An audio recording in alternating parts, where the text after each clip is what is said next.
Hawai'iloa is the second double-hulled canoe built in modern days, and what makes it special is that the canoe is built entirely of natural components.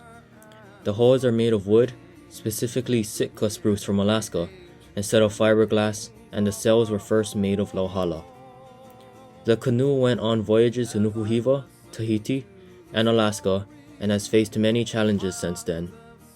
Hawai'iloa first launched on July 24th in 1993 at Pier 36 of the Honolulu Harbor, with the canoe measuring around 57 feet long and 19 feet wide. Keli'i To'a blessed the canoe to ensure its spiritual and physical health.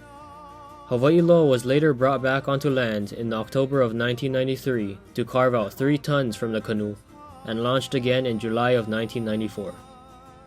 There were many that doubted that the Hawaiians were smart enough to voyage their way to the Hawaiian Islands, and speculated that they just luckily floated to the islands, even after Hokulea debunked these speculations after its first voyage to Tahiti. The Polynesian Voyaging Society wanted to further prove the intelligence of our Hawaiian ancestors by reviving the use of natural materials to build the canoe.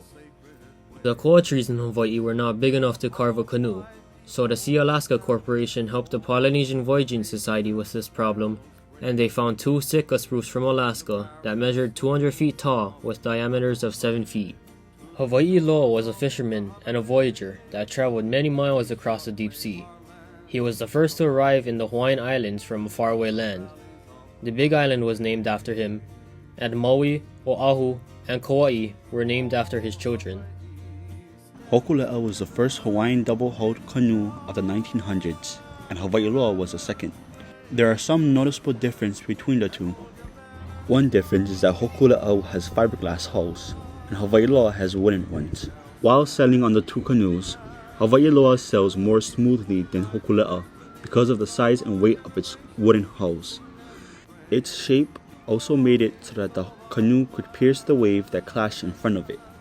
Although Hawai'iloa's hulls were made of wood, it had some kinks in it as well. It required more maintenance than fiberglass hulls. Since Hawai'iloa's hulls are made of wood, they are more affected by the elements and tend to crack when left untaken care of. The canoe hasn't been on any voyages since the 1990s. Only recently that the voyage was restored by Uncle Jerry Ongies and his crew. Uncle Jerry Ongies is a master canoe builder. He was the one that led the restoration of Hawai'iloa. Our school owes him our gratitude for also building one of our school's double-hulled canoes named Maiau. Canoe is not just an assembly of wooden parts. It's a live thing. And as a live thing, it needs to be nourished,